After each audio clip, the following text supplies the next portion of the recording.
മരണപ്പെടുന്നതുവരെ നിന്ന് നിസ്കരിക്കുന്നതിന് തടസ്സമാകുന്ന രോഗങ്ങളേതുമില്ലാതെ ആയുരാരോഗ്യത്തോടെ ജീവിക്കാൻ ആഗ്രഹിക്കാത്തവരായിട്ട് ആരും ഉണ്ടാകില്ല. നമുക്കൊരുപാട് സമ്പത്തുണ്ടെന്ന് സങ്കല്പിക്കുക.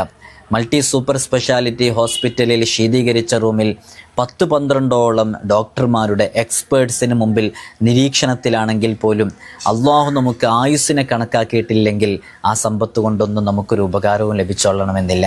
എപ്പോഴും അള്ളാഹുവിനോട് ആഫിയത്തിന് വേണ്ടി ദുആ ചെയ്യുക. അള്ളാഹുവെ, എനിക്ക് മരണപ്പെടുന്നതുവരെ നിന്ന് നിസ്കരിക്കുന്നതിന് തടസ്സമാകുന്ന ഒരു രോഗവും നൽകല്ലേ എന്ന് പറഞ്ഞിട്ട് മഹാനരായ യൂസുഫ് നബഹാനി തങ്ങൾ ഒരു അമൽ പരിചയപ്പെടുത്തുന്നുണ്ട്.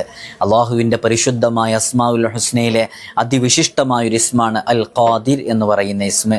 ഇത് നിദാഇൻ്റെ അക്ഷരമായ യാ എന്ന അക്ഷരം ചേർത്തിയിട്ട് യാ ഖാദിറു യാ അള്ളാ എന്ന് 2 റക്അത്ത് സുന്നത്ത് നിസ്കാരത്തിന് ശേഷം ചൊല്ലലിനെ ഇടയ്ക്കിടയ്ക്ക് പതിവാക്കിയാൽ ആയുരാരോഗ്യത്തോടുകൂടെ മരണപ്പെടുന്നതുവരെ ജീവിക്കാനുള്ള തൗഫീഖ് ലഭിക്കുമെന്ന് പറയുന്നുണ്ട്. അള്ളാഹു സുബ്ഹാനഹു വ തആല അതുപോലെയുള്ള രോഗങ്ങൾ, മാരകമായ രോഗങ്ങൾ തന്ന് നമുക്കൊന്നും ഇബാദത്തിന് തടസ്സമാകുന്ന രൂപത്തിലുള്ള പരീക്ഷണങ്ങളൊന്നും നൽകാതിരിക്കട്ടെ.